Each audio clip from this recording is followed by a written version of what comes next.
This is Wild About Utah.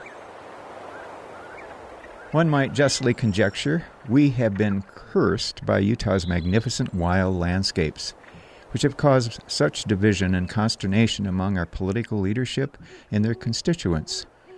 Some see vast sweeps of our national public lands as having little to offer for recreation or scenery, wastelands of little value beyond mineral extraction or selling them to the highest bidder. These lands have been a hot issue in Utah for most of our state's history. Absentee landowners continue to be viewed with a jaundiced eye. State and local control is championed, which is often in opposition to the majority of Utah citizens.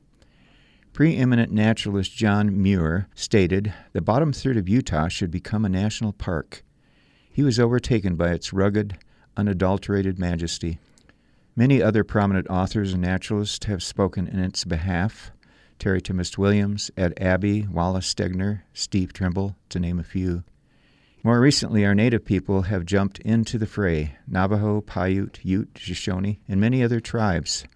Following years of relentless negotiations, they finally have been offered a seat at the table on how these lands should be managed. Our ancestors knew that this land is not just for home, but a place that sustains us, nurtures us, and connects us to something far greater than ourselves. If we do not stand together, our children will never know the beauty these lands hold. Luis Fernandez. I, too, have real affection for our national public lands. The first part of my existence was in Michigan, farm country, surrounded by keep out signs. There was little opportunity to escape to open space.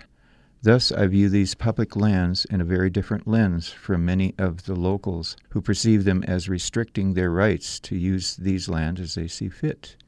Two very different cultures and living experiences. As a naturalist educator, I have led my students and others into many of these wild spaces. The experience is often transformative. Never before have many of them experienced such beauty in untrammeled landscapes. One of my international students was nearly brought to tears, reminiscent of his cattle herding days in the rural landscapes of Egypt.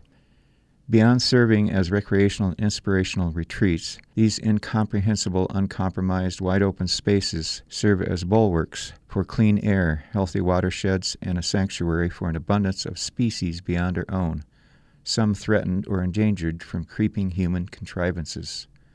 As I write this, the U.S. Supreme Court has rejected Utah's attempt to gain state control over 18.5 million acres of federal BLM lands, represented about a third of our state's area.